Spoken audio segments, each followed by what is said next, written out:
Hey everybody, welcome to PCB Routing on Saturday.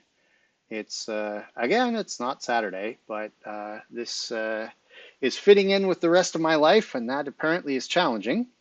But today we're going to do an 8 amp DCDC buck converter, and the reason we're going to do that is because apparently, nobody has put one of those NVIDIA Jetson Orion Nano boards in an indestructible box. I guess there's some industry applications for inference in machines, and we want to put a switch on there so that people can connect a bunch of power Ethernet sensors to it and do inference on whatever comes out of the sensors. And since the Jetson Orion is pretty power hungry, I mean, we have, let me pull this up. We have, I generally design circuits in blocks. If you're a regular viewer, you'll know that. And most of the blocks I open source here on Open Skunk Force. And they all have these B numbers. And if we look at DC-DC blocks that have already been made, there's quite a few of them. I guess this one might fit the bill.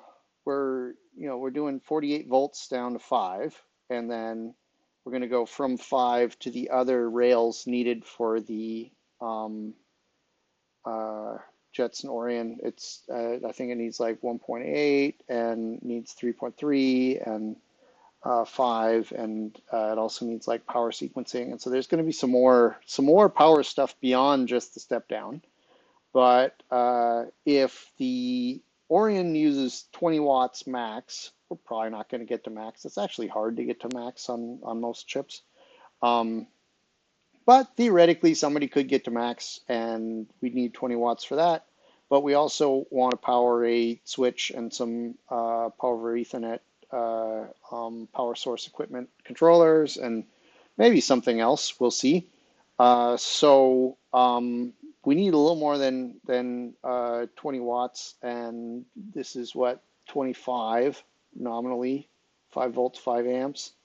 But then we're also stepping down from 5 to the other voltages, and so there could be some loss there in the DC-DC converters. So yeah, I think 25 watts is cutting it a little close, and therefore what we're doing today is the 8 amp step down. That would be 40 watts total. So I've created the repository, and I've created a skeleton keycap project. I guess we should get to that in a minute. Let's go through this a little more systematically. Hold on, I've got the actual data sheet. What I usually like to do, rather than just looking at the data sheet, because with the data sheet we've got all the technical details and whatnot, but we actually kind of want to go fast this time. We want to do it in 2 hours. That's how long we're going to be streaming for. No, but generally, when I want to do like a technology demonstrator, which is basically showing potential customers that we have this capability, we don't want to cut corners on purpose, but we want to go fast, and things like a full review, making sure it'll last 10 years before it breaks, and those kinds of things. We'll do best effort, but we want to go fast, because sometimes you develop products that people don't end up wanting, and so why put all the extra effort in there? And also, you're going to make some stupid mistakes anyway, like you're going to get a footprint wrong or whatnot. Best get all of those out of the way, and then do the full real design review after you have a prototype already kind of working, right? So right now we're in the make something, and then later we're going to do the make it good step, right? And so when you want to go fast, and when you're not really caring about price and whatnot, just make it work. I usually look at, whether there's like a demo board, which has, something like the functionality that I want. And sometimes there isn't, but most of the time there is. So to kind of get to know this step down converter, um, let's have a look at its demo board application. So the demo board says 5.6 to 65 volts in, 5 volts out. That's what we want, right? And so let's have a look at what they've what components they're using. So the step down itself contains everything basically. Most buck converters at this power level will have external MOSFETs. That has the advantage of, well, distributing your heat a little more evenly, right? Or over more components, we'll put it that way. And it also has the advantage of, one controller being able to do a bunch of different jobs depending on what external MOSFETs you put out there, right? So if you want to do huge amount of power, then you can use the same controller and just up the MOSFETs. That's we have some space constraint in the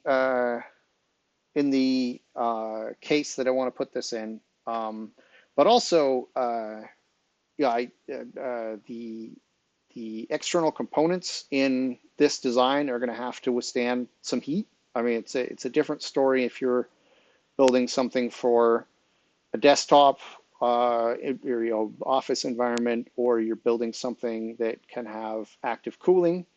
Then you don't have to really worry about temperature as much. But in this case, we want to be in a sealed case. Like, if you have a cooling fan, then, dirty industrial setting or somewhere where it has to last a long time or whatever, the fan's going to pull in a bunch of gunk and it'll get everything gunked up. And, we also sometimes are outside. So, we sometimes need waterproof. So that doesn't work so well with active cooling either. And also, we're sometimes in environments where we're a lot more than the I don't know, 25, 30 degrees Celsius that you can expect in an office. If we're in a machine, we could have we could be at like 50 degrees C or something and still have to work.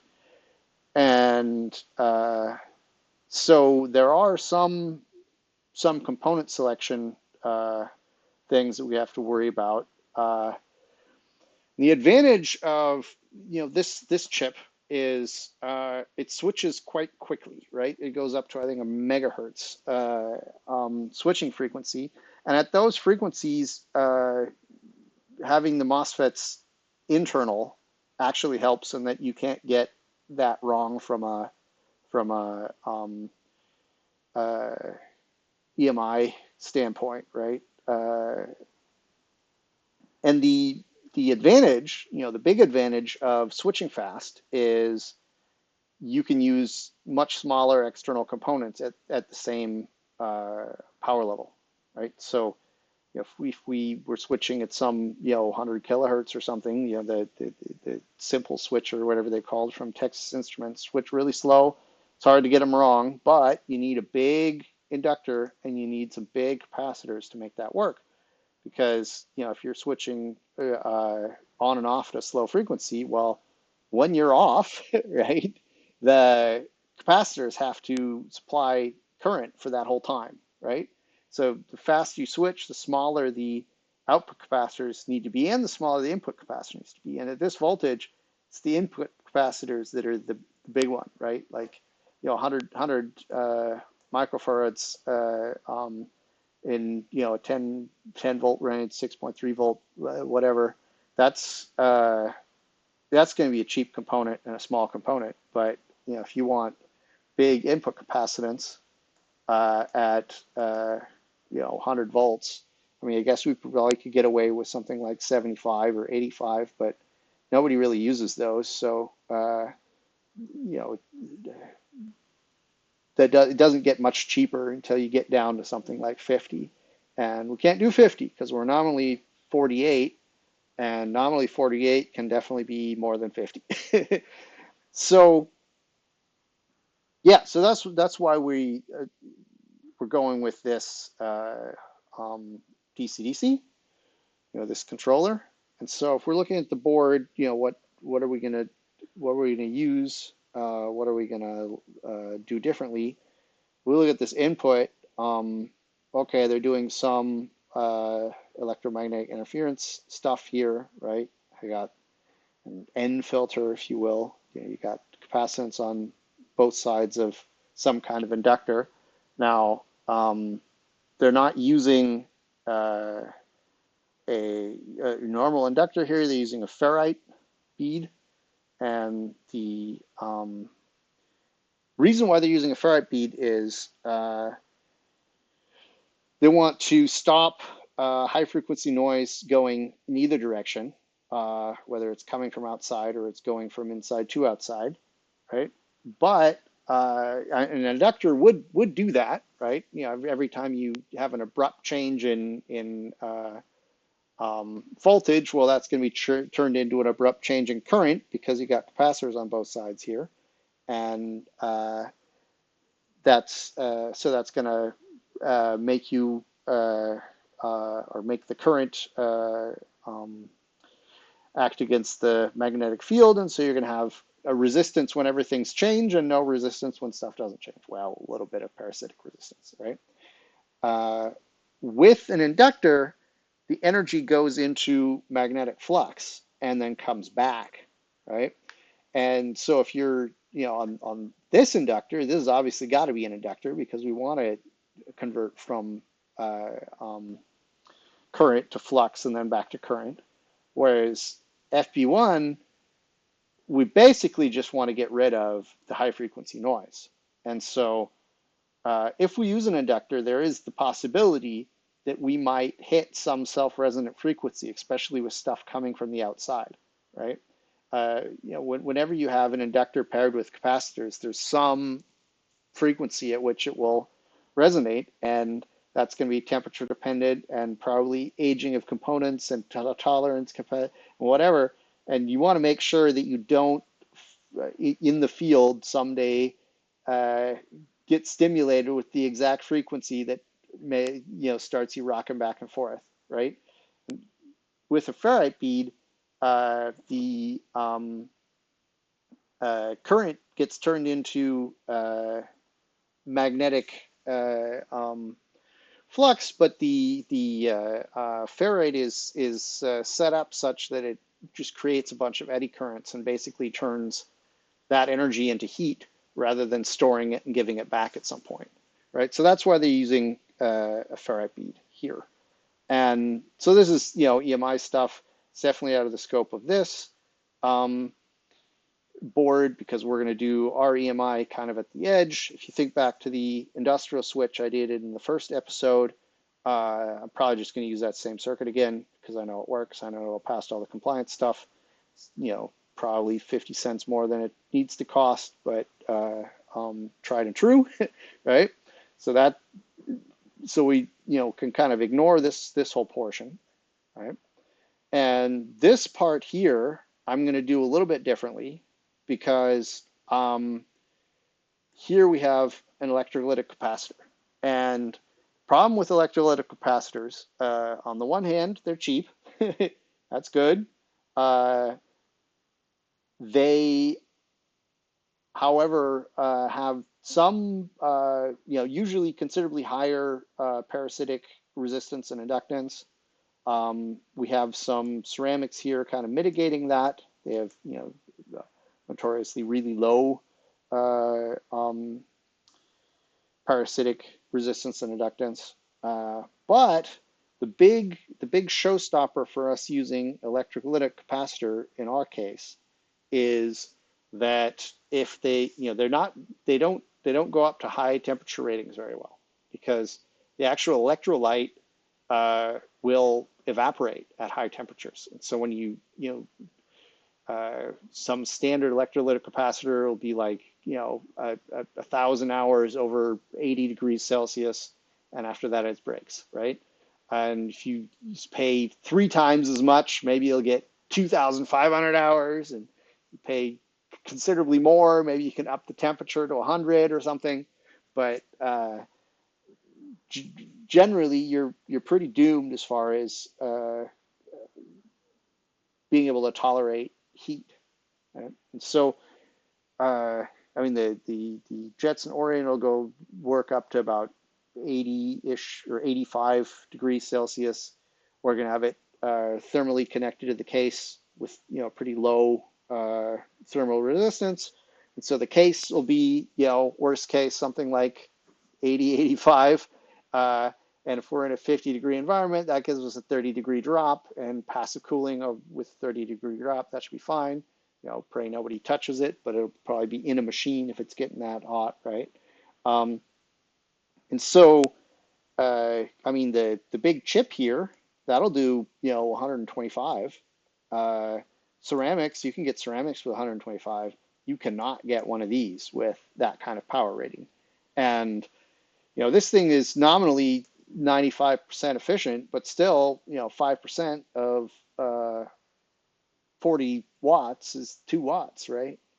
And we're going to have to get rid of that 2 watts on a pretty small piece of board in a box that's already 80 degrees, right? So that's kind of a showstopper here.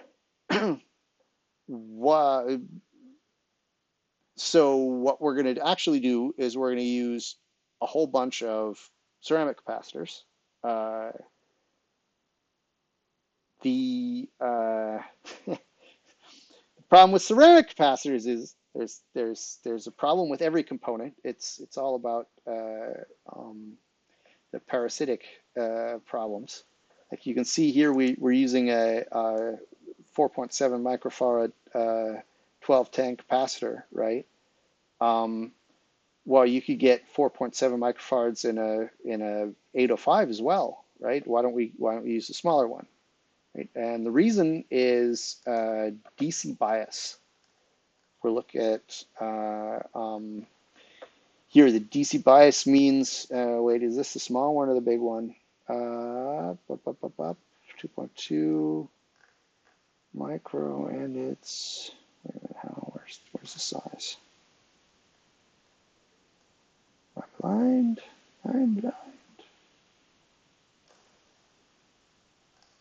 Well, I know one of the ones I selected was 805 and the other one was 1210, so we'll just look for the one with that. Yeah, here we can see this curve here is different than this curve here, right? This is a small one. Right? So what this curve means is they measure the capacitance at 1 volt, right? And so at 1 volt, this capacitor is 2.2 micro, right? As the voltage goes up, the capacitance goes down, and it goes down by a lot with ceramic capacitors. Now, this is going to depend on how they made the ceramic capacitor internally, but for your typical bulk ceramic capacitors, the capacitance drops off actually pretty quickly, especially with the small sizes. So if we look at okay, we could be nominally 48 volts. Where are we here? 48 volts. We're only half a microfarad, not quite half, right? Whereas here at 48 volts, we are,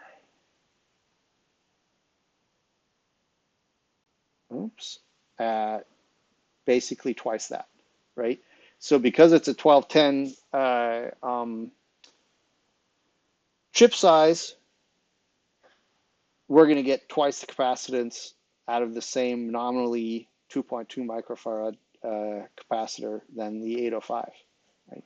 So that's something that I see a lot of beginners, including myself back when I was a beginner, stumbling over, is just how much the capacitors change in capacitance over voltage, right? The ceramic ones. The electrolytic capacitors don't have that same problem. Also, we can see here we got another problem if we're going to be uh, running hot, right? We're probably going to lose another 11% in that case, and in this case, over temperature, let's see, running 85 degrees. There, we're only losing 5. So again, we're better in the bigger case, or bigger chip size. And if I go, where was I here? If we look on the right side here, we've got some higher ratings as far as voltage. You know, those are probably to get a better derating rather than actually uh, rather than actually in anticipation of actually seeing that voltage, right? I mean, we're not going to see anything on this rail that's more than 5.5 volts, right? So, you know, a 6.5 probably would work. You can get closer to tolerance, and it's still fine with the ceramics. I wouldn't suggest getting close to tolerance with the electrolytics. That's another thing to watch out for with those. Yeah, so we want to watch out for DC bias, and so the the big capacitor we're going to use a bunch of to get to something around 22 micro is, I've already used it in the same strategy in other designs. This one here, it's I think 8 cents in volume, so you can actually use a couple before it really gets expensive. And again, at nominally 48 volts, we've got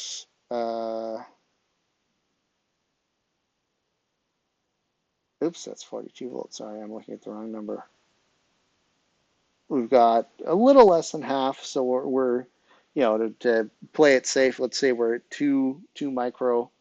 So if we do something like 10 of them, then we should uh, be able to replace this 22 micro. And if we look in the data sheet in their example design, it's in here somewhere, I think.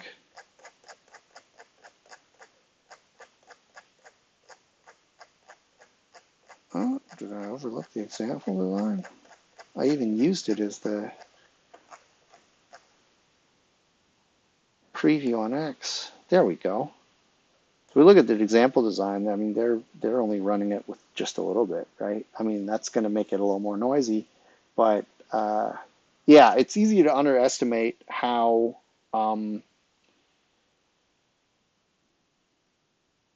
much a high frequency saves you in component size, right? Yeah, so looking at this example design, they're running at 500 kilohertz rather than a megahertz. That's probably why they need the larger inductor, right? So if they're switching on and off less often, then they're going to need more inductance. Otherwise, voltage drops too far, right? And might fry the MOSFETs. And when you turn off, you need the momentum to be able to, keep pulling for that amount of time, right? So that's for what we want to do. I guess we could go around the horn. This is just strapping stuff for deciding what the frequency is, right? And then, clock out, power good, kind of self-explanatory. I think clock out is if you want to sync it with, multiple. I mean, sometimes, this thing you can do it in parallel. So if you want more than 8 amps, you could do multiple. Then let's see what else we got. Well, we got the inductor itself. The XEL 6030 is from Coilcraft. Coilcraft are good inductors. I used a lot of them in a lot of designs. They're a little hard to get in China. I don't know why. They actually made in China, but JLC, you always somehow seem to be proprietarily ordering them. I guess this particular one is normally stocking in JLC, but it's not right now, which is frustrating. But yeah, I looked at some of the Chinese equivalents, and I mean the problem with using Chinese parts is if you go through EMC testing with a Chinese part, Chinese company could just disappear tomorrow, right? Like that happens a lot with the electronic parts companies. And, okay, also they could try and invade Taiwan and all that stuff, but this is not a political stream. Um, if you go with Qualcraft, then, yeah, with geopolitical problems, they might have to start manufacturing somewhere else, but the company's going to be around for a while, and, they own the designs, they own the IP, figure out how to make it somewhere else, right? So you're not going to have, the same supply chain shocks if you use a company like them. So, and it's not bad, right? Like it's, 70 cents in volume, 65 cents, depending what your volume is, obviously. I think it was a little cheaper if you're, buying it from LCSE. So that's what I think we're just going to go with that. I want to actually also run it at a megahertz, so I'm not going to go with the 3.3 that's used here. I'm going to use the smaller one, and you just push to the max, right? As far as frequency. Yeah, another thing, if we look at what they're doing here with the different values of ceramic capacitors. Now, the reason why you do that is that every capacitor has its specific frequency at which it can dampen,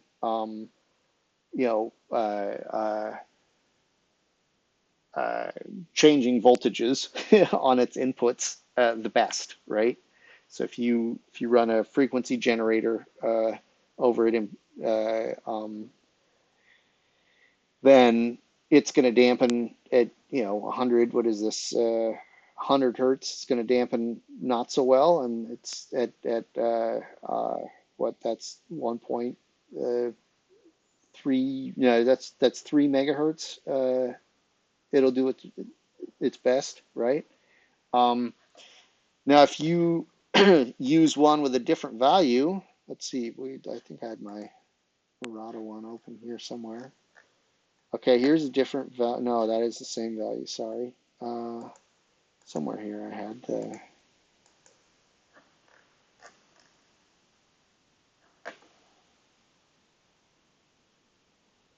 Oh yeah, well I guess they are pretty similar. Well, yeah, just take my word for it, or look at other charts like this. If it was a higher capacitance, then this point is going to be further to the left because it's going to be able to store more energy on the one hand, right? So that's going to be better for the lower frequencies, but it's also going to have more parasitic inductance. It's mostly what kills you, resistance as well, but mostly it's inductance, which will kill the higher frequencies. And so it's going to be V like over here, right? And so if you look at what they're doing here, they've got the big one, smaller one, smaller one, smaller one, right? And that's going to V like this, and then there'll be the next one will be like V like that, and the next one will be like V like that. And if you add them all together, then you're going to be much lower impedance at the frequencies you're expecting. Thing is, though, this one, it's got its peak at 3 megahertz ish. Well, if we're at 1 megahertz, that's already pretty much on the hitting it on the nail. And the higher frequency stuff, yeah, I mean, while we switch, we're going to have some higher frequencies, but same time, we're not going to have one of these. We're going to have like 10 of these in parallel, right? So that's going to pull this line down a lot. So yeah, I'm not even sure if we actually need them. I think I'm going to do a bunch of 4.7 or nominally 4.7, and then maybe a 0.1, just to get a peak further in the high frequency area, and that should do it. Swallowing all that noise. And on the output side, These are already all ceramic, so I'm just going to do basically the same value, 110 and 100. That's good. Like there's going to be plenty of smaller ones that just end up happening to be close anyway with the other components. Uh, yeah, so that's kind of laying out what we want to do. So I already prepared this to some extent, in that the custom symbols are already pulled in, because some of the things are not already in KiCad. Well, I think the main one that wasn't in KiCad was the actual chip itself, right? So I pulled in the external libraries with those. So we want to add the chip itself. Let's do that with A. KiCad always takes a while, and somehow it takes way longer when I'm streaming. I'm not quite sure why. Okay, let's see. Oh, I got comments. Hey, I love it when I get comments. Doesn't feel like I'm talking into the void. Okay, let's see. Yeah. Oh, I already typed something. That's why it's so weird. Let's get up here at the top. There we go. There's the chip. Let's plunk that down. I guess we could do some hierarchical labels. H is the shortcut for hierarchical labels. I very much recommend learning all the shortcuts. It's kind of like using the shell if you're a programmer. It takes a bit, but then you get way faster by doing it. Let's do another H, do 5 volts. Okay. The reason why I don't use ground in the hierarchical sheets and break them out to the outside is if you're reusing the sheets in other designs, you may have multiple grounds, and then that turns into a nightmare for whoever's using that, right? And so, especially battery stuff, sometimes you have different grounds, and then you have like a fuse between them, or the lithium-ion protector circuit or something. Yeah, and so just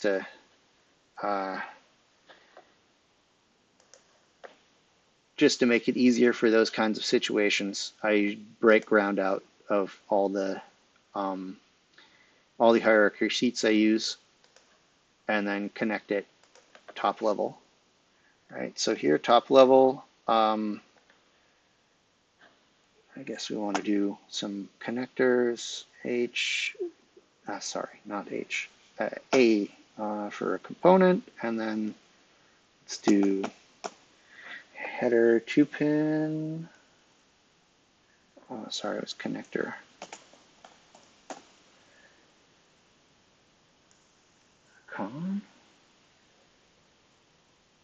There we go. Let's see, socket. Let's do 2 of these. One on this side.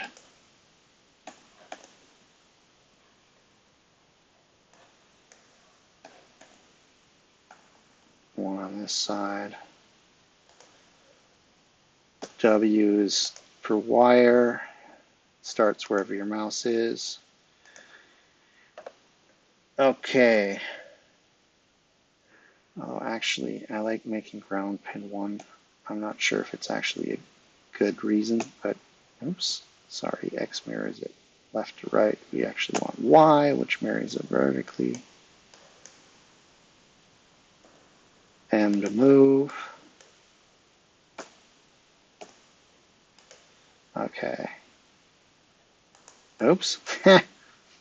Sorry, because I already rotated it. It's also vertically mirrored.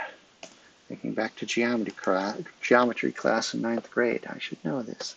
Anyway, so I guess we want that one on the ground as well. And then we got top level stuff all hooked up. Now we just have to make the guts, right? So this is going to be the part that people are going to be reusing in other designs. So the connectors are on the, on the outside. That's just the, mock, if you will, for the small board. If you're not a computer, not a software person. You don't know what mock is. I'm sorry. The mock is like um, uh, a Western set, if you will, right? You know, the world around whatever you're testing, even though it's just glued together, just so you can test it, right? Um, so let's see. Ground. It's obviously going to be logically connecting to all these grounds.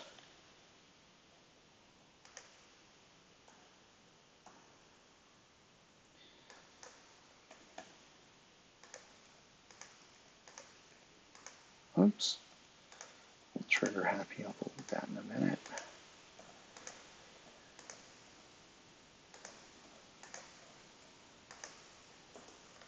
Okay, let's do the inductor next.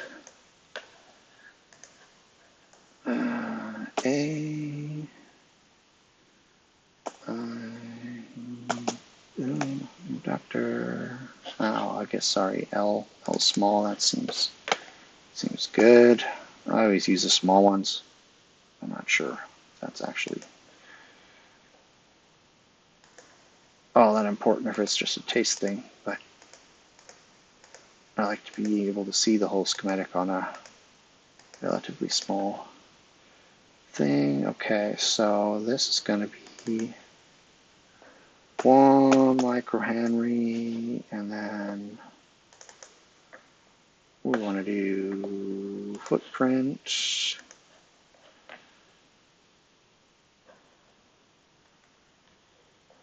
Oh yeah, I already selected it earlier, so it's, yeah, that was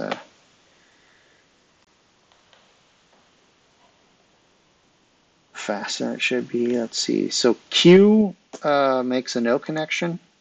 It's another good hotkey to remember. Okay, so V in, yeah, there we go. V in up here. You can connect to all of these. Oops. Oh, I'm not pressing W. I'm pressing some other key. That's why. That's a little boring, just getting the scaffolding up. But can't do without it. Okay, now for the interesting part. We want input capacitors. C small. Let's do 1 and then copy it a bunch of times. G drags stuff.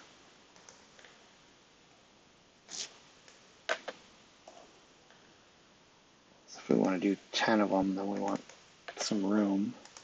So that's going to be 4.7 microfarads, and then it's going to be a 1210.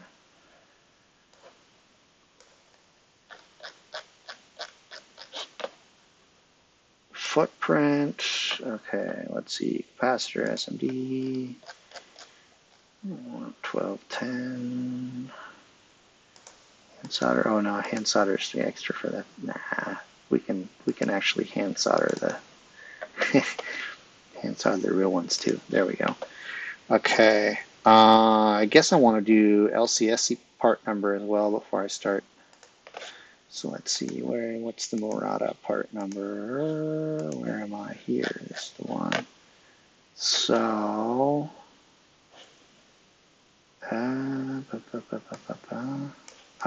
previous part number. What do they got in common? Let's do this and see what we come up with on LCSC.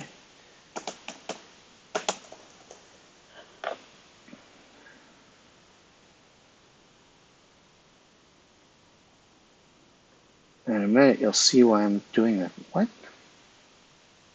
LCSC down? No, okay, it's just taking forever. Okay, that looks good. This, does this look good?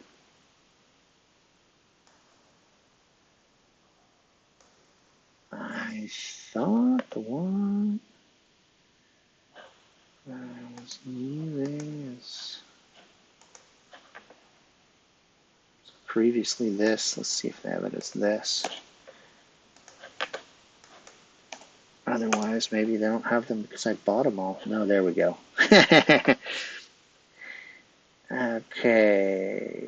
So yeah, if you get into higher amounts, it's like 9 cents each or something, and yeah, it'll cost you a little bit to put it on the board. So round up to 10 or something. So if we put 10 of those on there, then we got the input capacitance for $1, and that's definitely cheaper than trying to make it cool enough for a electrolytic capacitor. So this is what we want, the LCSC part number, because if we use the LCSC part number as its own field, then once we generate the outputs for JLC PCB, it'll just come along. You just magically name it that and put in the value, and actually I guess I could just show you what I'm talking about. Let's import components. Now, if we go to our little JLC plugin, then we can see that because it had the LCSC field, it's already populated with the right part. And for the other ones, we're going to have to select them, right? And once you hit generate, then it creates the whole production files for JLC, right? So since we are basically making a subcomponent that's going to go into a bunch of other designs, we definitely want to give all the components in here an LCSC, because then it'll come with into all the other designs that this hierarchical sheet gets copied into. Right? So what did I say? 10 of these. 1, 2, 3, 4, 5, and then 5 again. Oh, that's getting pretty close. Wow. Do this, and then G. Yeah, that looks good. Oops, I probably could have done the wiring before I copied it, but oh well.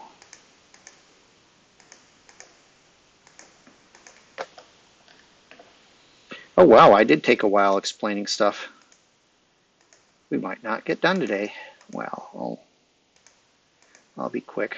Or we could make a 2-stream video out of this, and I could explain a lot. A lot of the feedback I got was like it kind of going into detail helped people. So I'm not sure if it was just a biased sample or if I should do that more. I mean, basically everything I know you could find in, well, some combination of specific YouTube tutorials on KiCad and like MIT lectures on electronics. I guess there's some that's probably not in either of those, work experience stuff. But yeah, at the beginning of my career, I learned pretty well from watching people do things, or a lot better from watching people do things than any other format. And so that's kind of what I'm trying to emulate. Let me know if I'm failing or succeeding at that. Okay, let's take another look at what we're actually building. Okay,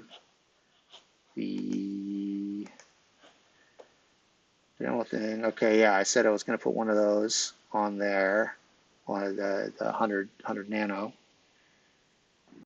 And then sync, I think we're going to, let's see, pulse skipping, spread spectrum, burst, sync.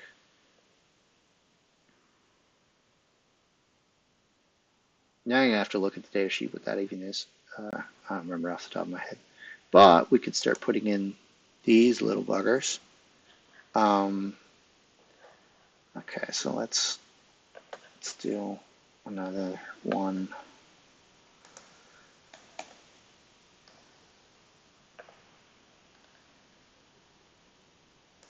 Yeah.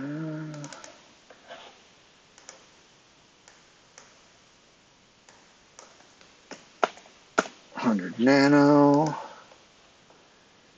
And we want to do 1210. Yeah, we'll just do 1210 anyway, or should we? Do they have like 1210 100 nano? Okay, let's go to this bugger and then go to capacitors. And then, wow, LCSC is slow today. Anyway. Okay, capacitors, ceramic capacitors. Constrain this to nano, min 100, max 100. And then we want 100 volts as well. And let's apply that. And then 1210. Let's look for something with some availability. Who makes these? PSA? I don't know who the hell that is. Leo, Barada. I guess Ego's the name brand. What are they? 4 cents. Oh, Kyocera. Yeah, they're not bad either. 2 cents. Yeah, this looks fine. We'll just do the big one. The other advantage that you have when with the big size capacitors. Let me just update this again so we have it. We see the the thermal conductiveness between, or the heat resistance, if you will, between ground and the chip is obviously going to be low because ground's a big fat thing, right? And then and this what is it over here? These pins, thermal resistance is also going to be low. And if you think about where in the chip is the heat being produced, it's a lot of it's going to be in the MOSFETs driving the inductor up and down, right? And so if you have low thermal conductivity, as low thermal resistance from the part of the chip that's getting hot into a bunch of things that can take the heat. I think they're rated 125 C. Ceramic capacitors are fine at higher heat. They don't degrade. In fact, it's actually somewhat the opposite. Like if they get warm, you bake all the moisture back out, right? And it actually helps. I mean, it's one of the only components where that's true. And so you're adding surface area to dissipate the heat with these capacitors when you put them real close, right? So that's another reason to do the big form factors. Is you got more surface area to spread it over. Right? Okay, so let's switch back into here. We got that. Oh, we obviously need LCSC number. It's going to be a different one, obviously.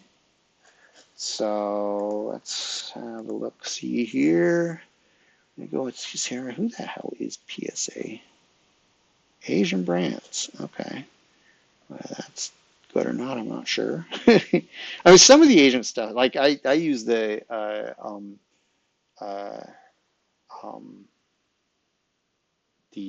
resistors from there's the standard. I'm blanking on the name. Standard JLC resistors that don't cost anything. I've never had a problem with those. And at the end of the day, like how hard is it to do a resistor?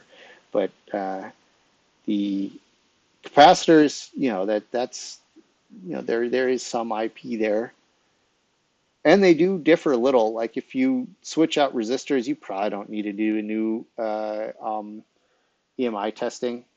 Like it's going to be the same if you're using resistors from except for maybe some very special cases. But if you swap out capacitors, the parasitics of 2 different capacitors from different manufacturers are going to actually be different. And the parasitics matter in most contexts with, except I guess maybe, like decoupling caps might be a little more forgiving, but certainly the parasitics will matter. And so, you don't want to go through compliance testing with one and then want to swap it out for another later. And yeah, that's where, I kind of shy away from um, uh, some of the Asian stuff.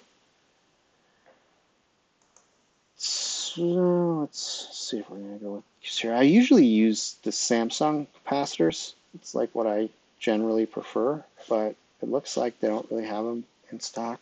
Maybe I should just use a smaller size. Hold on a second.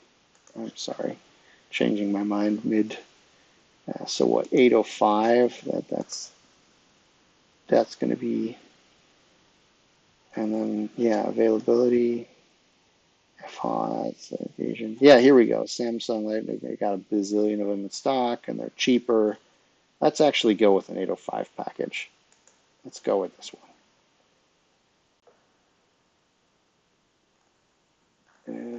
What? Did I click on the wrong thing? Oh, yeah, I should have clicked on that. Okay, there's the LCSC. So we need to change the footprint to 805. Oops, it's smaller because I'm streaming. I usually work on a much bigger monitor, so it's kind of the default here is huge. Okay, there we go. And LCSC, and we're good. I guess while we're at it, we could look at the LCSC for the Callcraft part, the inductor.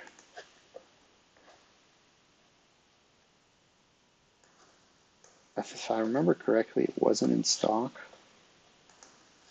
We'll see if they have anything that's like similar, which is in stock. Oops, I copied too much text. There we go. Okay, yeah, so no stock of the one that we want. But yeah, I'm just going to use this LCSC number, and then for the prototype, I think I'm going to just use that one and see if anything works.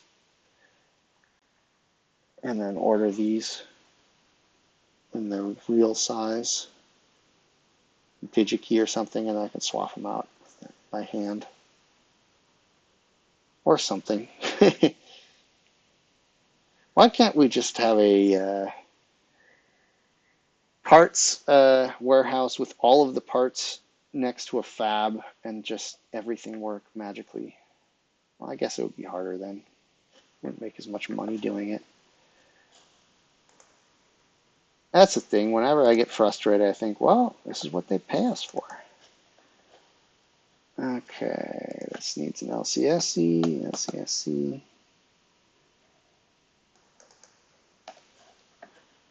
Okay, while we're at it, we could look at the LCSC for this, and then we'll be all set. I guess maybe I could also not bore everyone, and that's the S version. What's the last part? That's probably something like package, or no, a temperature rating. I'm just going to go with whatever the most in stock. When in doubt, go with the popular stuff. Ha ha ha.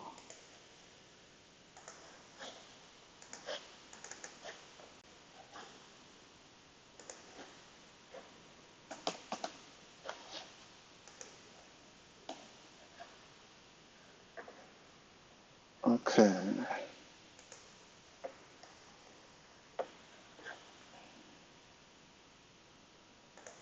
Peek at what we're building. I mean, it's good. They all kind of follow somewhat the same thing. So we basically got this side pretty much done. I'm going to look what this does in the datasheet later. Don't have to do that on stream while everyone gets bored. Enable, yeah, we definitely want to pull up on enable. And we definitely want a pull up on power good. So they're both 100K. Well, why don't we go for that? So where's enable? There's enable. A for a new component, and then R small. Oops, not shunt, small. enable and power good. We're going up. Let's see, let's plunk these down here. 100K.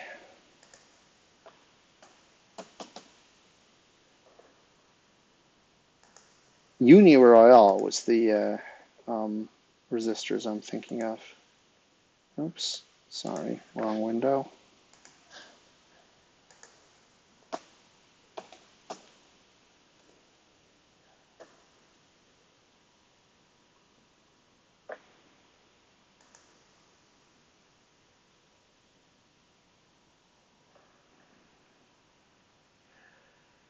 The weight, I definitely want to use the basic components of JLC. I think there was...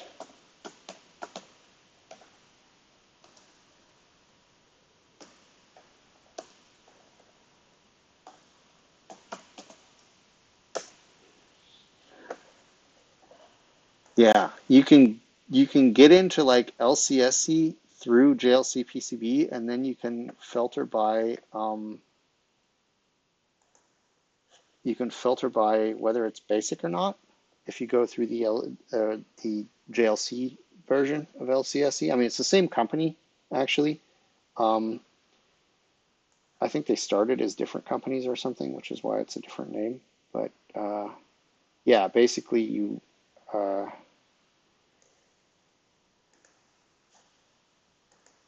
can get all of the LCS components mounted on JLC boards for cheap. 100K to 100K, and then click on it, and we got the 100K, and then let's see, what size do we want? I usually go with a 603 if there's not a reason to do anything else, because it's the smallest size you can kind of easily hand solder. Well, I guess that depends on who's soldering, but yeah, like the 402 is solderable, but it's not as fun. Like, it's not as fun by a lot.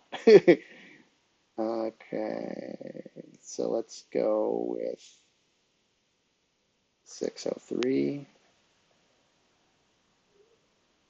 And then here we can do, yeah, there we go, basic. So by filtering for basic, we're going to get the parts that are cheap to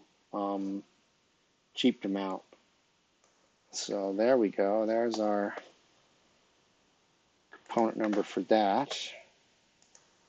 I think that's actually all the tips I have for LCSC stuff. So from now on, I'm just going to leave the LCSC numbers off for the stream so it'll go faster for everyone. And I'll secretly add them later. Normally when I'm doing this, I go through adding them. Let's see. So we wanted power good and enable. Power good, we wanted to go up to 5 volts. Well, let's just map this bugger here. That was power good, right? Yeah. And then enable was, I think, 2 in.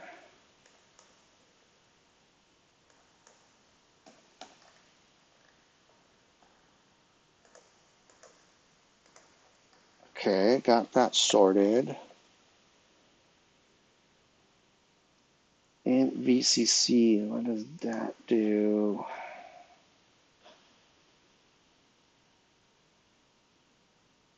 Oh, internal VCC. Okay, so we want 1 micro, and that's probably going to be smaller voltages. I guess you don't really know. It probably says it somewhere.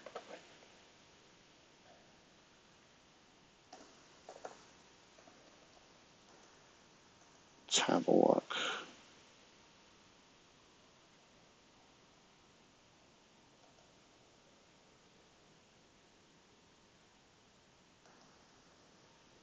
Internal 3.4 volt regulator. So we can do a 6 volt capacitor. So 1 UF, all components.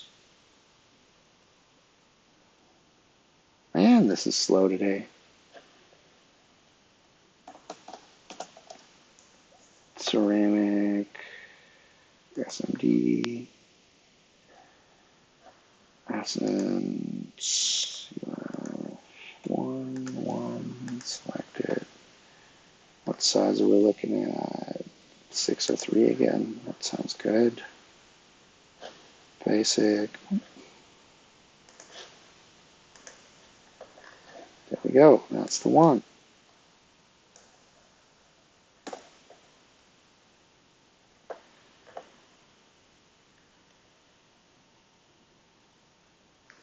Oh, that's not very ergonomic that it's up there, that pin.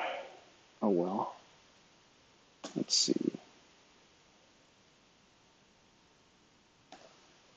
Let's see, small. What am I going to do here? And then just thread it up. If there's not really a way to beautifully do that to begin with. Okay, well, we got 1F, footprint, 603, CSC,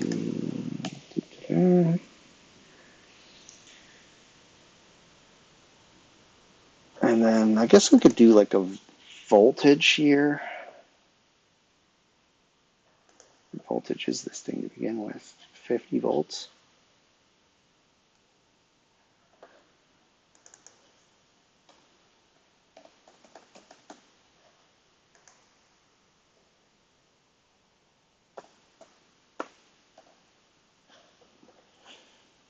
Just sort of min 6.3, so that we know we don't actually have to be 100 at that point, so our future selves don't get confused what we did.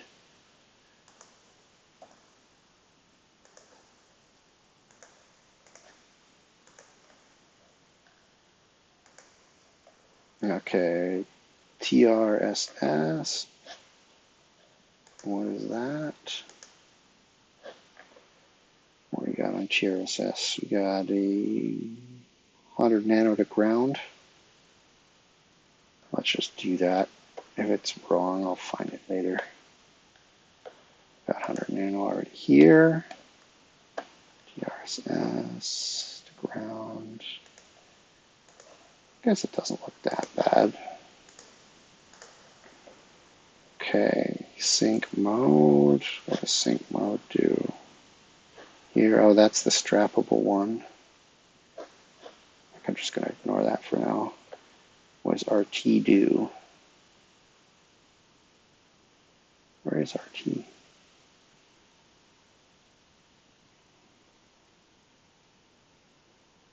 Pin 26.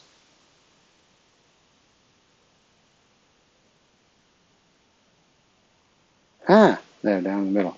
Okay, 17.8. Oh, that's probably like some frequency thing. Let's look at the data sheet. What does RT do?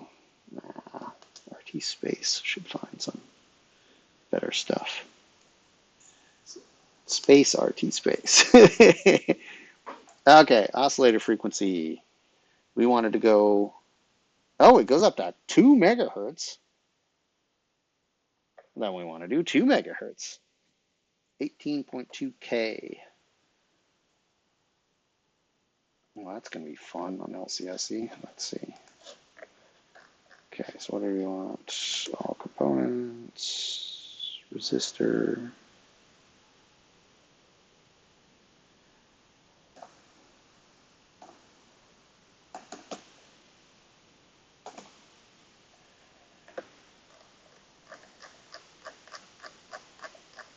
Oh, there's not, there we go. Resistor, service mount, there we go. On package, now we'll constrain something else first. Resistance, oh, we want K.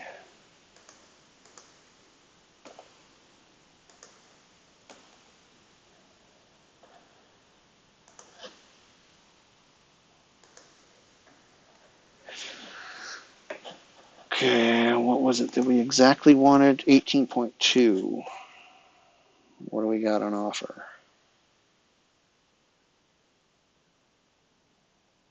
And did I constrain that wrong? 18 to 19, and I'm getting 2K. Why is that?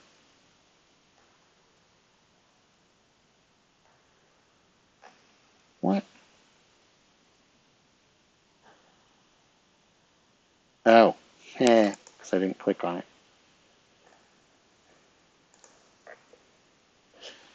Okay, so we can get 18K easily. So it looks like smaller values are a higher frequency. I think I'm just going to go with 18. Because that's what? 1% off? A little more than 1% off. Yeah, it should be fine. They didn't, yeah, look good. You'll be good. I mean, it's a 1% resistor. If I used a 5% and then the exact value, then I'd still be further off on average, right?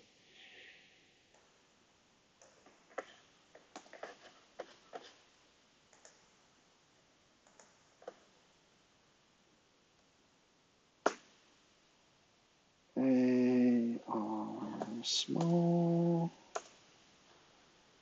That was also to ground. Okay, I see why they laid out the chip the way they did. 18K.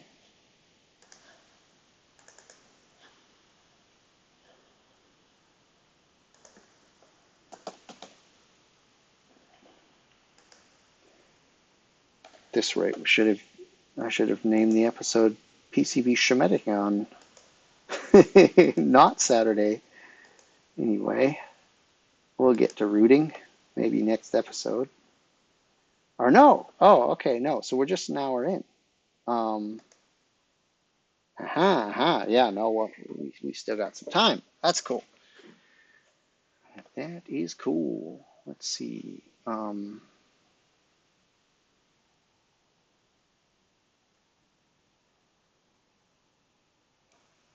Oops.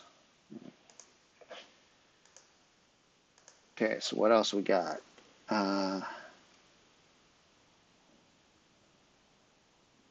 BST.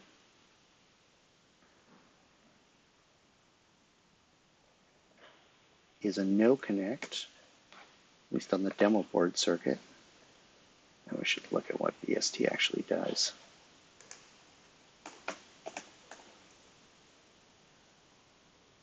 Okay, here it's okay,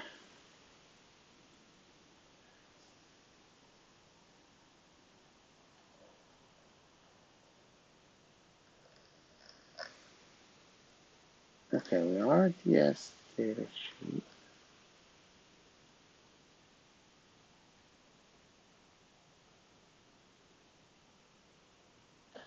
We got that one.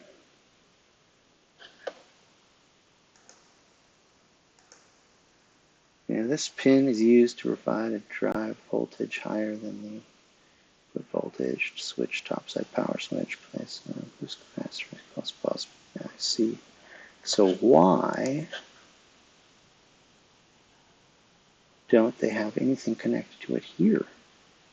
The word I'm not allowed to use on YouTube. Pin 11, like I'm not losing. What? What? I feel like some other note somewhere.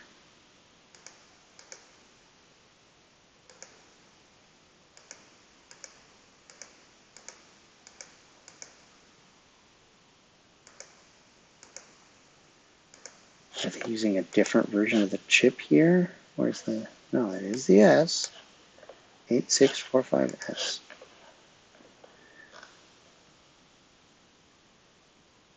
Well, that's something that needs to be figured out at some point. I think I'm just going to add it. We'll make it a no. Not populated if we need to. So that's again want to be one of these guys for BST.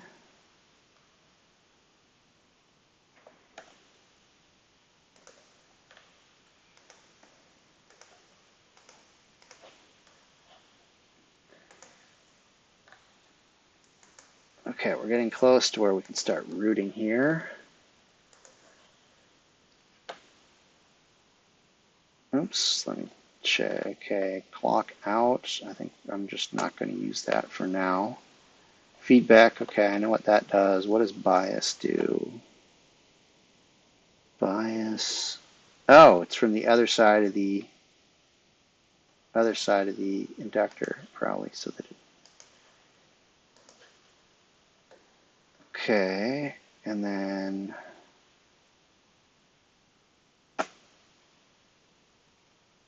R small.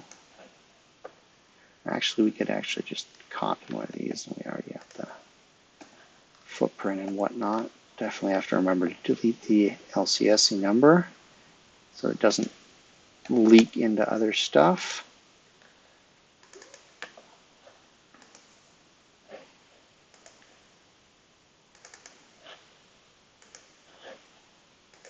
Okay, that's happened to me before. So what, 1M and 243K. 1M we might be able to get as standard. JLC PCB will charge you, I think, like $2.50 to put a new roll on the machine. And the standard components, what that actually means is they've already got them racked into the machines. And so you don't have to pay that extra. So especially for prototypes, it's that can be most of your cost is them, racking the rolls of stuff onto the pick and place machines.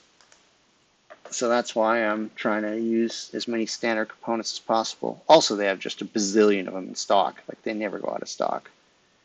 Okay, and I want 100. Oh, that's, yeah, okay. And so I want bias and FP 2.2 pico. Okay, well, I'm not sure if we're going to be able to get that as a standard component either. Bias to FP 2.2 PF.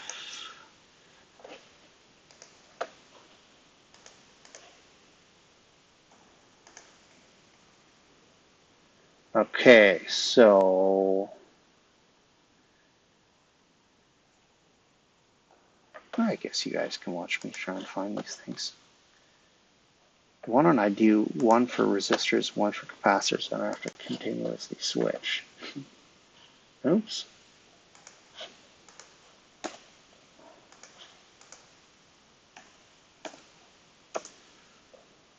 We'll do this one as capacitors, all components. Takes. Oh, it got faster again. Somebody fixed the internet. Ceramic S&D. There we go. So basic starts at 10. Okay, well, not doing basic then, are we? Okay, so we definitely, I think we want 603 just to be consistent. There, 603. I want 2.2 to, there we go. And then we want, probably some higher voltage. I guess, wait a minute. That's across here. So that's not going to have a lot of voltage because this is 5 and this is, yeah. So yeah, since this is bigger, this is going to be most of the 5.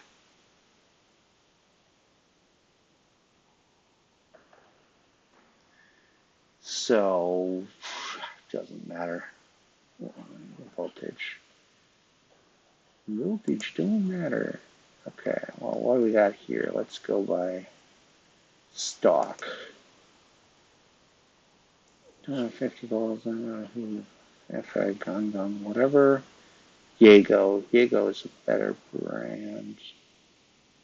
Although I'm not dissing on the other brands here. I just don't know who they are. They could be good quality. Like, don't take that as me saying never use that. If you know that they're good, then go for it. I just don't know who they are. So yeah, let's go with this. I mean, I usually sort by stock. having a lot in stock now doesn't really mean that you're going to have a lot in stock in the future. But, I don't think LCSC is going to buy, many rolls of something unless it's a popular thing that they're probably going to be stocking in the future. Like I said, this is just to get it up and running for a technology demonstrator, and if somebody actually wants to buy it off us, then we'll make it better. Oh, capacitor 805. Wait a minute. This was a 603. Okay. Then switch to our resistor thing. We want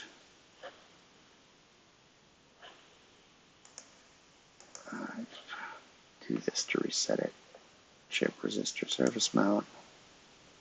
I think there's another way. Oh, reset all. Yeah, sorry. We want mega. We want 1. There we go. And then we want basic. Does that? Oh, that yields some. Yeah. Okay. So they got mega ohm. That exists.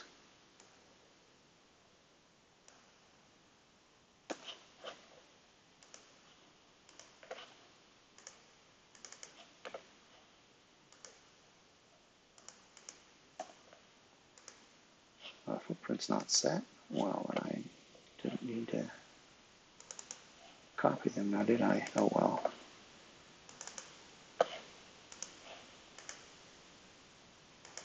Footprint. Okay, so yeah, no, that's not 18K. That's left over from copying it. That one's going to be 243K.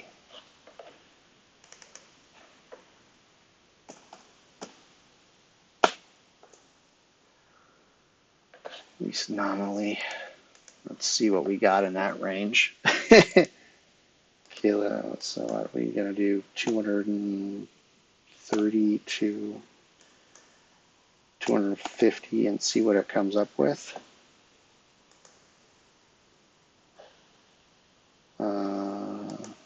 Don't care about that.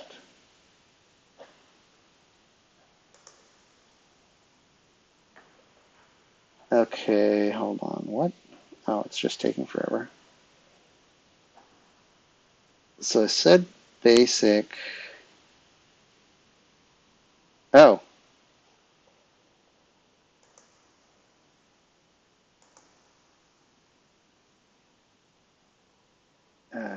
Something's off. Let's start again.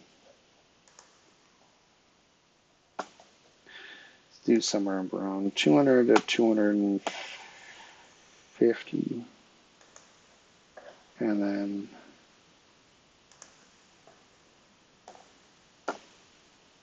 or no, sorry, let's not constrain it like that. Let's constrain it like this. And then have a look. 220. 220's are going to be off by a lot. Okay, let's not constrain it with basic and look closer.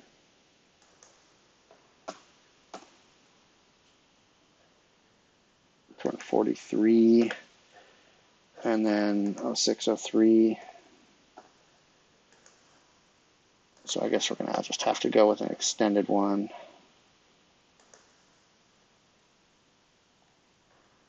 Diego Unirail.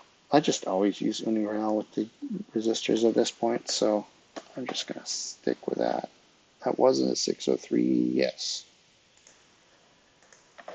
Okay, getting close. Getting close. What else did we really need to do here? We got this sorted. Oh, there they're using 4.7. Apparently that's not all that important. Oh, but basic started at 10 anyway. Okay, so I guess we need 100, 10, and 1.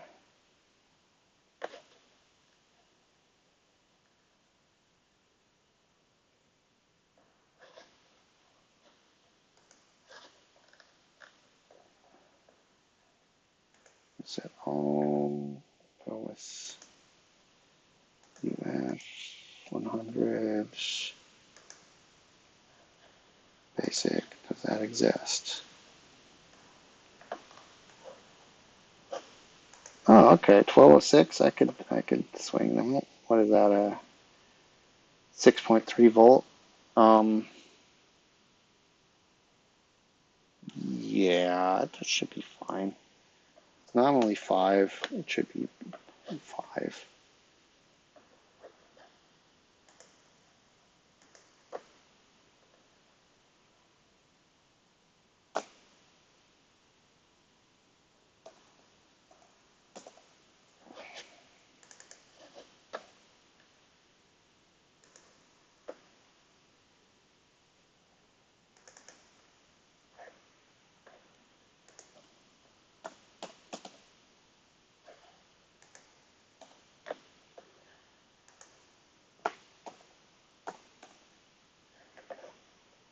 Okay, so this is 1206. 1206. Okay, I think 2 more capacitors and we can start routing.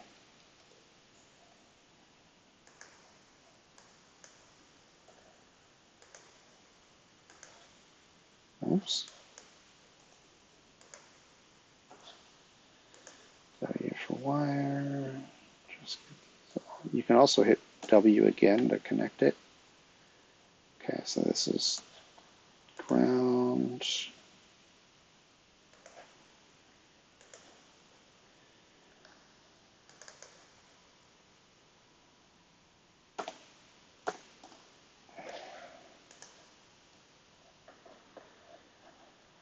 Okay, 10 this time, so we want basic. We want 10. There we go.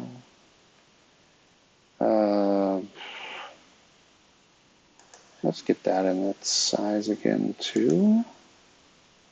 Is that something stalking? Oh yes, it is stalking. What are they 3 million of them?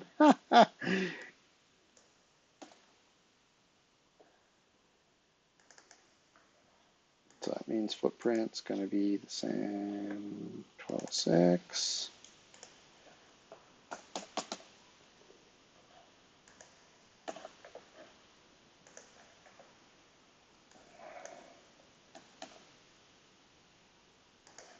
This will be the 1.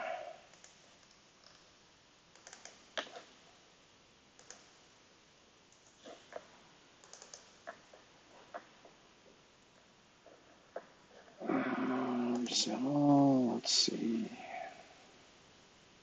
Come on.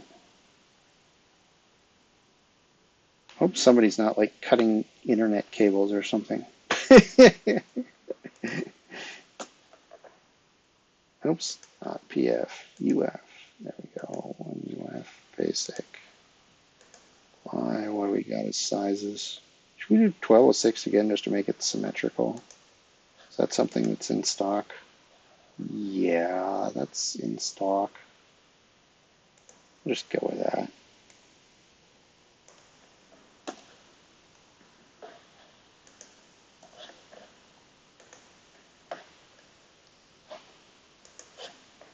This will also give us room to bump it up if we really need to. I can make one of these another 100 or something. Okay, so now it's getting interesting.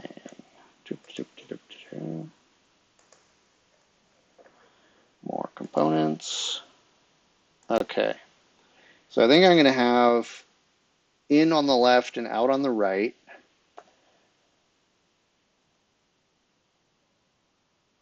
So the loop is going to go up here. I'm going to need room for these on that side. So where is the connection to the...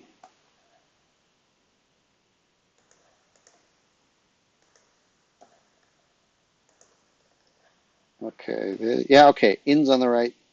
In's on both sides. Why is in on both sides? What the hell?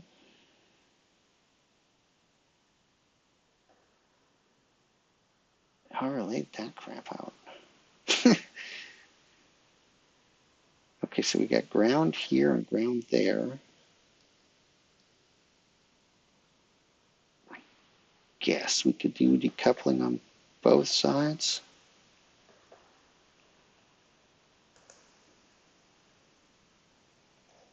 So I guess maybe to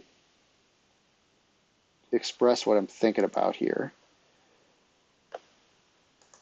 we basically have two loops, right?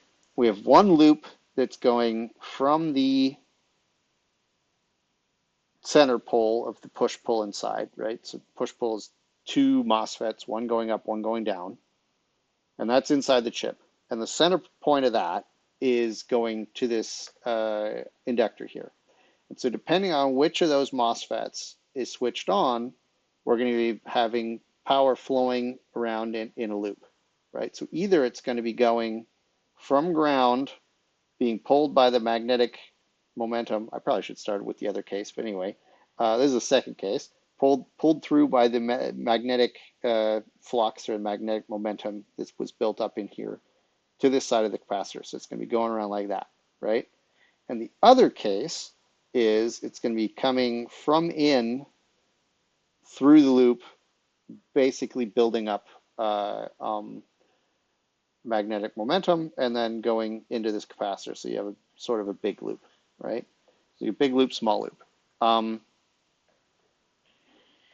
And so we need to keep those tight, as in, you know, little distance, volume, whatever you have, right? So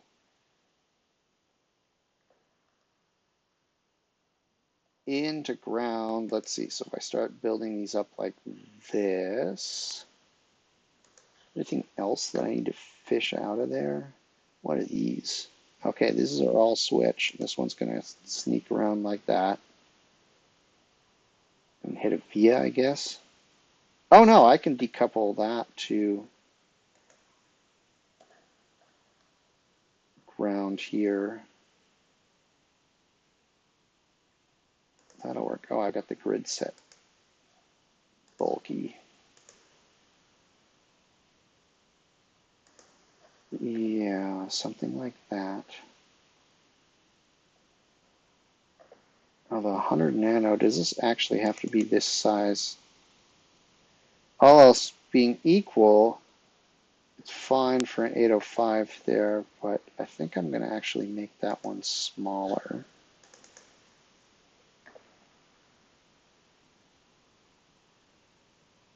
Because I'm pretty sure I can get 100 nano in a 603, because that would work way better at that spot. I'm just going to delete this and look for it later.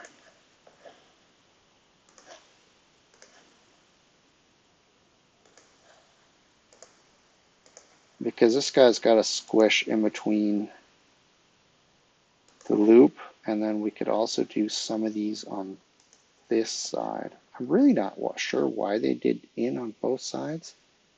Wait, 4, 5, and 6, are those even the actual... Oh yeah, they are just like that. That's weird. I mean, it will help us get rid of heat. Okay, so if I do that, then that's pulling that all the way down to there. You know what? I'm going to do this one like this. And then this one like this, because then I'm up here with the ground. Start like that, and then we have the second case up here with these guys. And we got nice tight loops.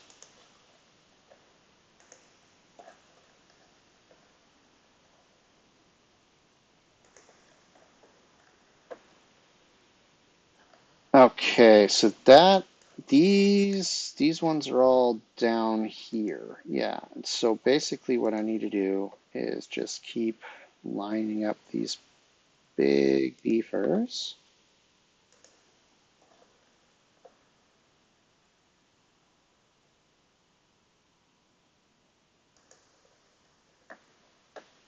on both sides here. Now, am I going to do like a double row on this side? I mean, I definitely have a lot of them to place.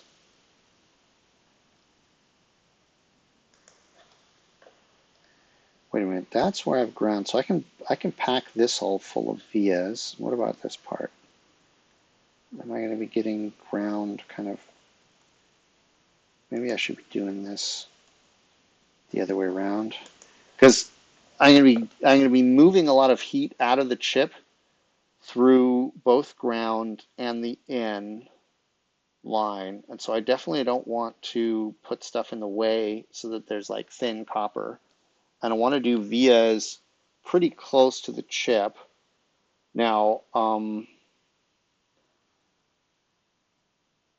yeah, I could do like a row of vias in here or something, and then definitely vias there, and getting the heat down to the other layers of the board. Because yeah, this thing's going to be producing some heat. Like if it's really going, then a couple of watts, right?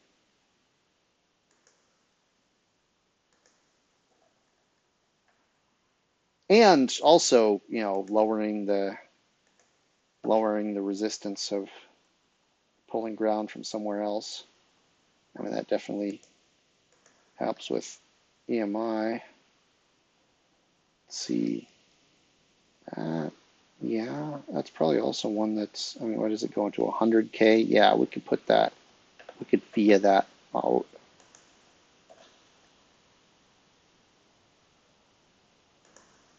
Okay. How are we doing on time? Oh, we still got a half an hour. Okay, well then we're actually doing quite well. So yeah, I think I want to put the 100 nano closer to the chip. So we're going to make this look symmetrical. Let's fulfill my OCD here. Yeah, because then we can go like this, and then we have room to do that one, and then this ground will all just be via'd in. Okay, so let's see, what is this and what is it connected to? Now, this is why we should name your nets, kids. Oh, I guess I can see because of the name in the chip. TRSS. I made this one smaller. It's the same value, right? Yeah, I think I'm going to make this one smaller too.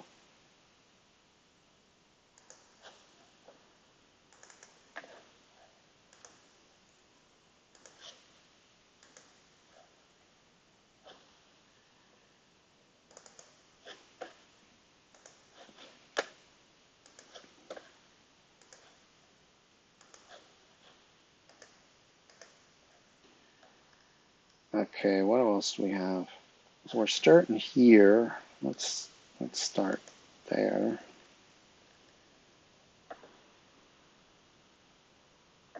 Something like that. Oh, that's in. But I guess I don't really care.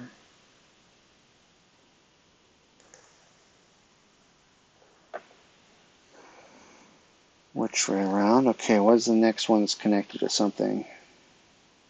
28 will eventually be, probably. So I guess we're going to leave some room. Going to do ground on that side, I guess, so that we can do another ground V on the outside of that one. Okay, where's this one going?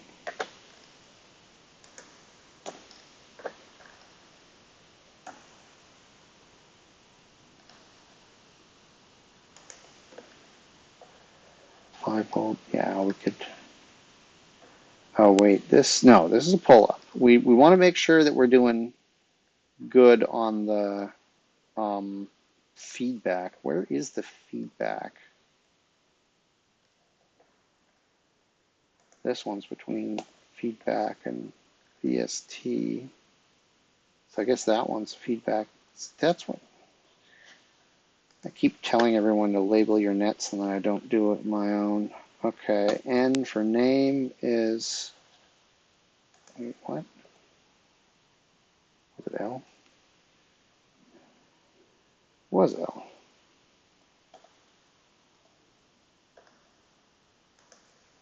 Feedback.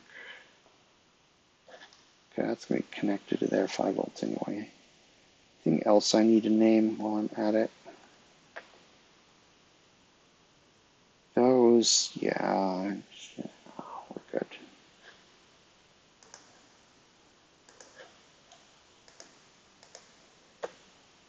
Okay, so there we have feedback. So with feedback, we want to,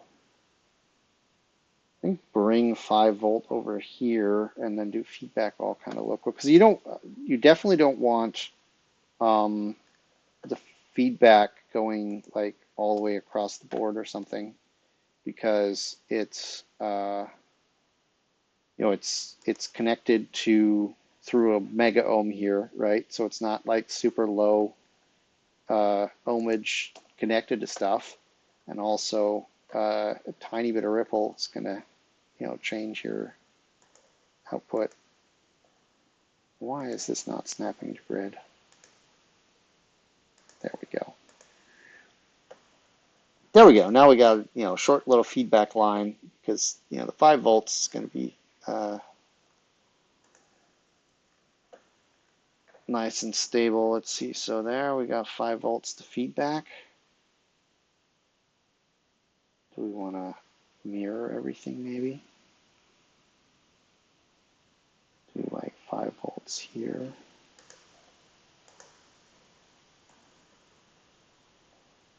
Via the ground, because it's going to be a ground plane, right? And do this.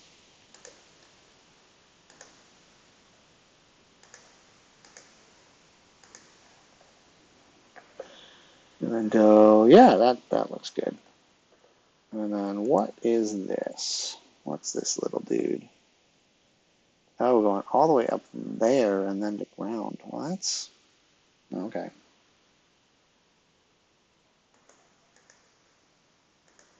Okay, let's see. Net width, let's go with 0.2. When in doubt, use 0.2. Okay. There are 5 volts here. There's not going to be a whole lot flowing through it, so we can just do that.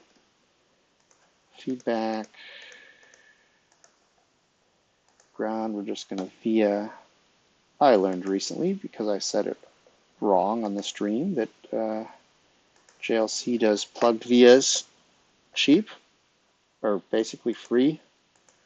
I thought it's cost extra, because it used to cost extra, but apparently it doesn't anymore.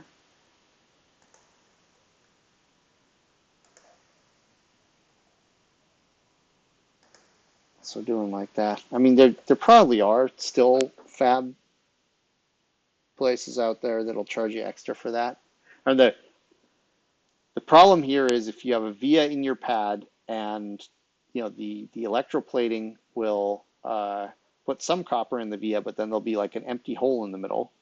And if that isn't like plugged or tented or whatever, then the solder paste from the pad can run down into the via, and you won't get a good solder joint with your component. So if you have vias in pads, you definitely want to plug them up with something so that can't happen. And yeah, apparently that doesn't cost money anymore. Like over my career, it's been more and more things no longer cost money. Yeah, that's apparently one of them. Okay.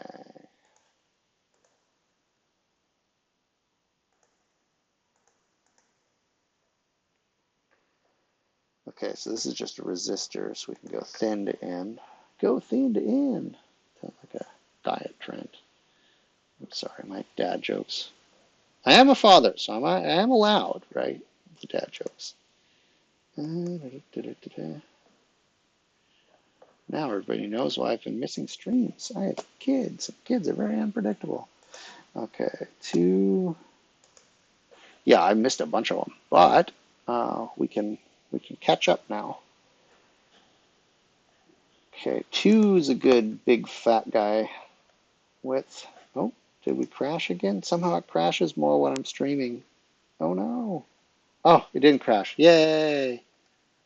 Praise the Lord, it didn't crash. Okay. Big old fatso connections.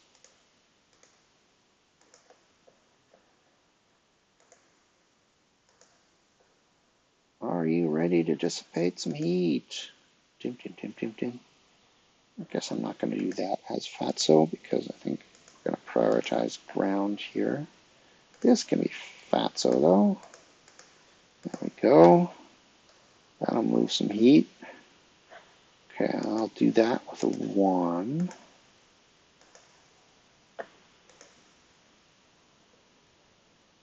Now the question is if we don't actually just do, because you can also do like filled planes, which might be a better thing to do here. Okay, connected to ground on top. We're good. So there's in. So I think we want to start going diagonal about here.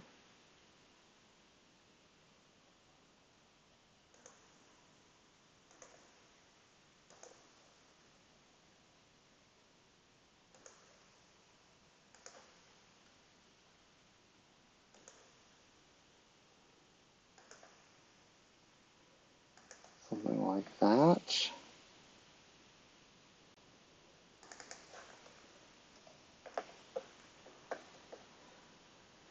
Oh, we didn't want,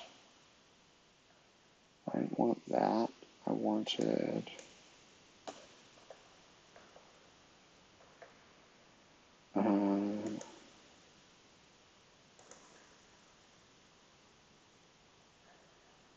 clearance 2 from width 0.2. Okay, there we go.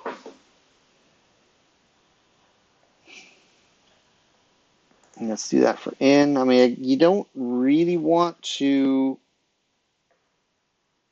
you know, if you don't need to, you don't really want to connect stuff like this to huge thermal capacitance,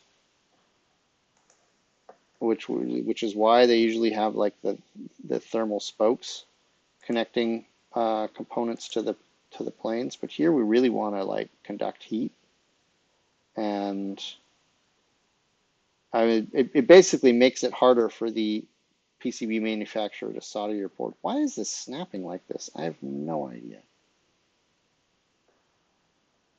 Well, I'll do this and then I'll put another leg corner in and then it'll work. What the hell is up here?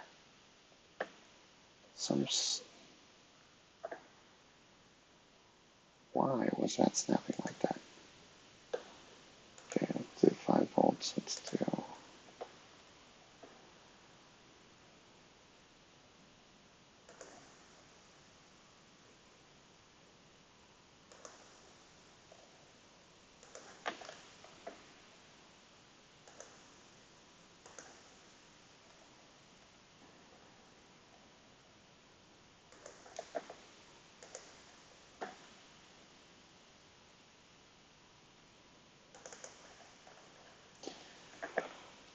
Okay. Oops. I want solid fill. Okay, why isn't that filling everything? Oh, because it's in and not 5 volts. There we go. The B key will refill your planes. Another hotkey to remember. Oops. Yeah. So this is in again. This looks good. Going straight out. Are we going to dip down? I think we're just going straight out. Straight back and then diagonal in. Something like that. And then ground.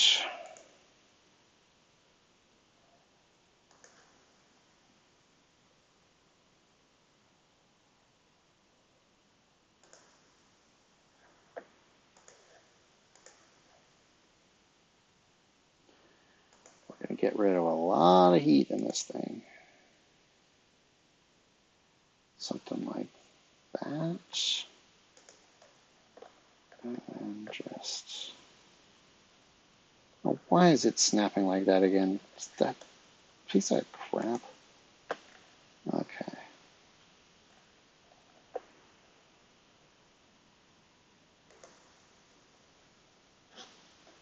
Well, I guess at some point I don't really care. Okay. Probably something like this-ish.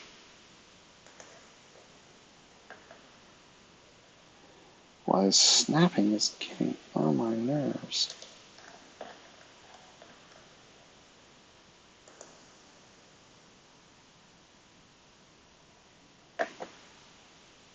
Oops. Fuck. Oh, sorry, YouTube.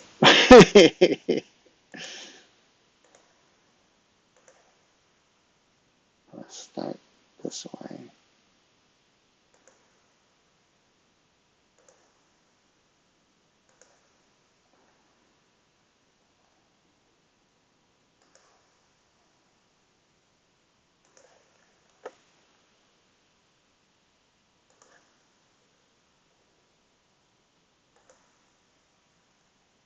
Oops. That looks good.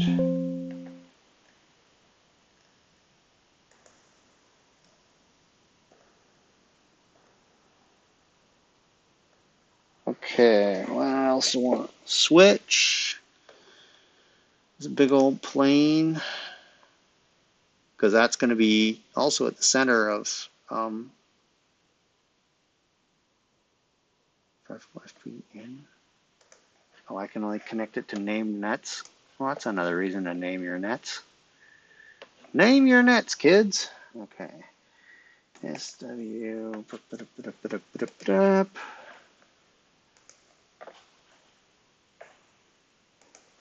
Pull that in. R3 uniform planetary 1, 2, 2. Okay, I'll fix that in a minute. Although R3, that could be showstopper potential. Where is R3?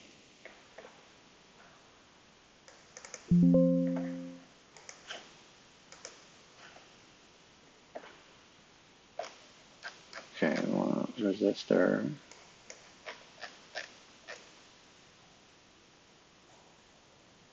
Recently used. Oh, am I using the capacitors as resistors? That was stupid. As I was saying, you're going to do a bunch of stupid mistakes. I better fix all of them.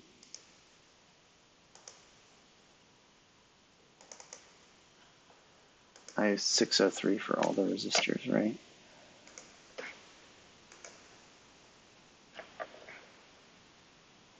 Again, big screen problems. There we go. Okay, so resistors. Yes, I did use the wrong. Did I not copy it right?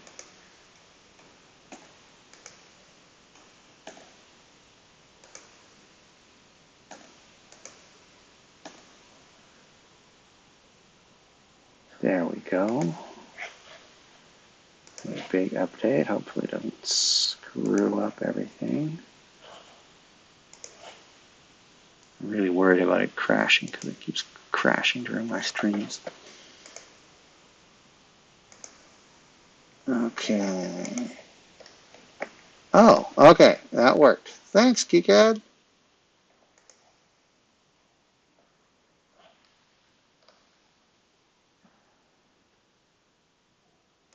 Oops. Hitting the wrong buttons as I go here. Okay, switch to that.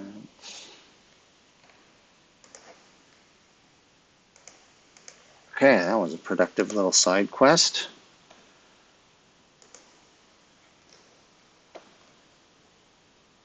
And that's labeled SW now. So now we can hook a net to it. That's cool. SW. There we go.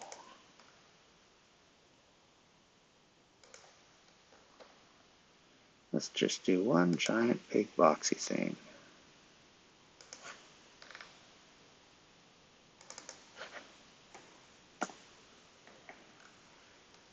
Okay. We can actually make the boxy thing go all the way out there.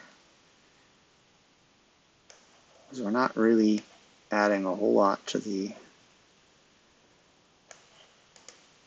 electromagnetic transmission here. Because, I mean, this thing is going to be going up and down, right? And so it's basically an antenna.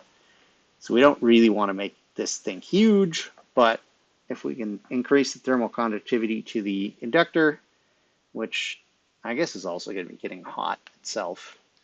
But on that note, we can take, we can make a big 5-volt one here for, get rid of a lot of the heat that way. Because the inductor's got some, internal resistance too. It's going to be getting a little hot, right? And even if it isn't, it's going to be, what is with this snapping, dude? Is there a way to turn that off? So I'll just go up first.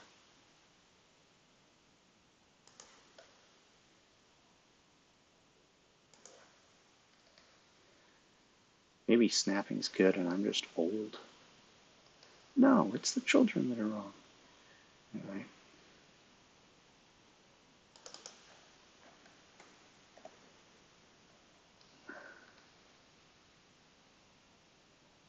Okay, I guess we're getting close to the end. So I guess maybe something I probably should talk about would be, okay, I guess I'm going to do big ground plane first. Am I going to leave this a 2-layer board? It will work as a 2-layer board. I could also make it a 4-layer board. I'm going to leave it as a 2-layer. If it works as a 2-layer, it will work as a 4-layer. Okay, do everything as one big giant ground plane. And all the groundies get connected. I'm going to turn off planes for a sec though. So I want to do, oh wait, did I not do?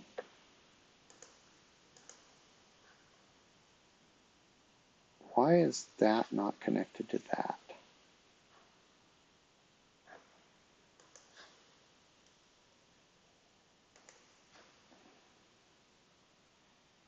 Someday we'll know.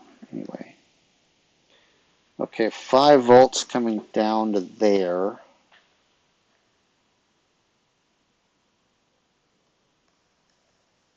I guess we could do that as like a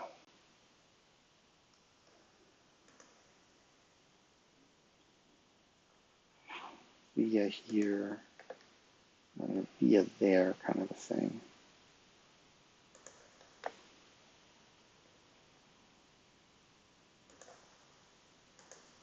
Oops. I guess I am putting connectors on later. But what I should show before we finish streaming is we need to put a whole mess of vias in here. I got the big grid. Oh no, they're snapping to the pads.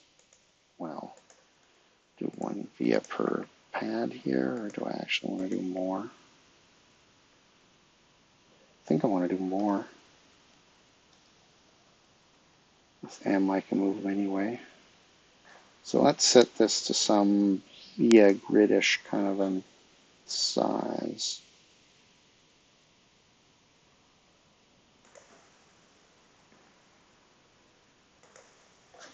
Is that going to be a DRC violation?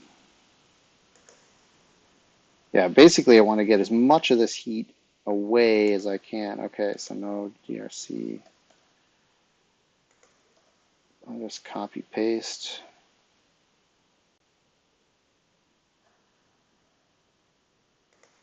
I want to move them all like that. Yeah, it's a little more symmetrical. I'm not cramping anybody's style along the way. I think there is like a VIA grid tool in KiCad, but I'm too old and grumpy to learn it right now. No, some of my friends use it. It's actually good. I don't know.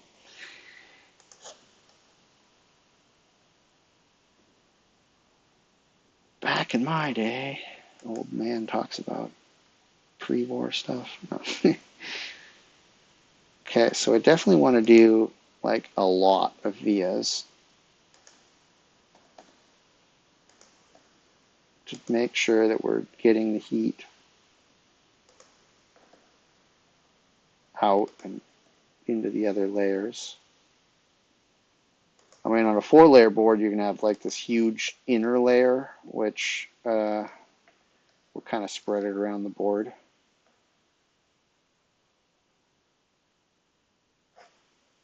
Oh yeah, we're missing a connection there. And this is just groundy ground.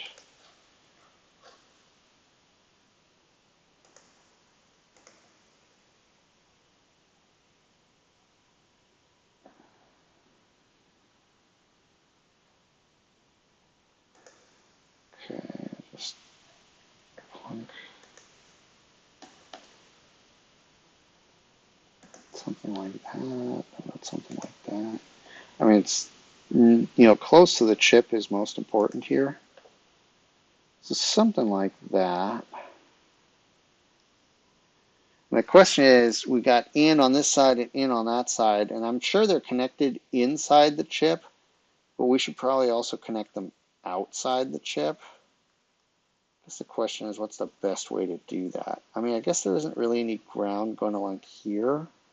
So we could do like a bottom layer, like a really big fat one, and then go like down like that.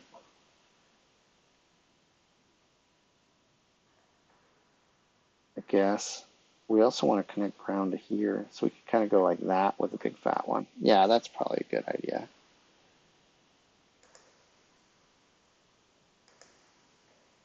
Okay, so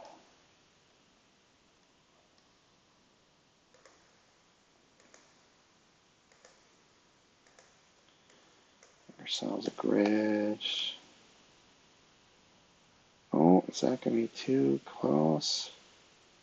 We're just going to do 3. I think we're just going to do 3.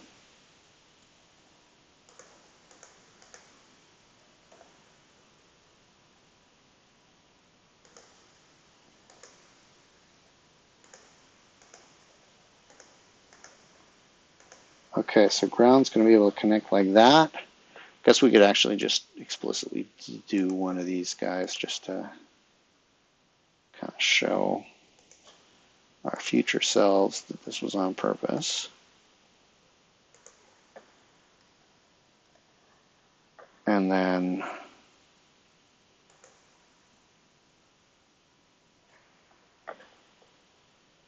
okay, so these grounds are kind of in our way. So can we kind of scooch something somewhere to make it? Yeah.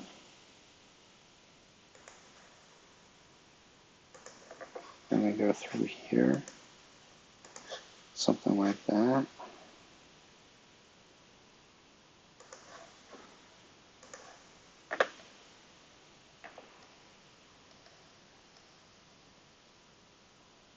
Oh yeah, now we could get rid of that one line there.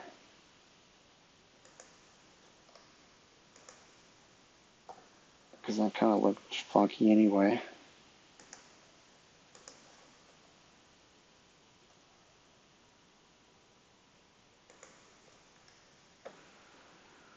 Oh, okay, well, it looks like we're coming up to the end of the stream. I guess I'm going to decide afterwards if I'm going to finish this on the next stream or if I'm going to do something new on the next stream. And we did most of the important parts anyway. I mean, the only thing I'm going to do is just slap some connectors on and move the silk screen around and, you know, find the extra missing LCSE parts.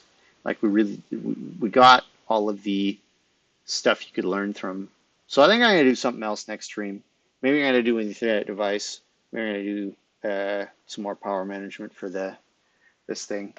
We'll see. I've been wrong about when the next stream is going to be like most of the times. So just check my X account for when the next stream is going to be, and I will try and be more consistent on Saturdays. Probably going to fail at that, but yeah. Thanks for tuning in. Looks like we got some people watching this time again, and so on short notice on the wrong day, people tune in.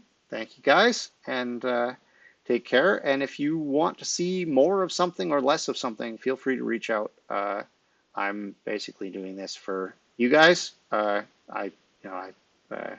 trying to pass on some knowledge, and so if it's working out for you or not working out for you, or if you have some feedback, then feel free to reach out. Bye, guys. Take care. Have a nice evening, morning, afternoon, middle of the night, depending on where you are in the world. And see you next time.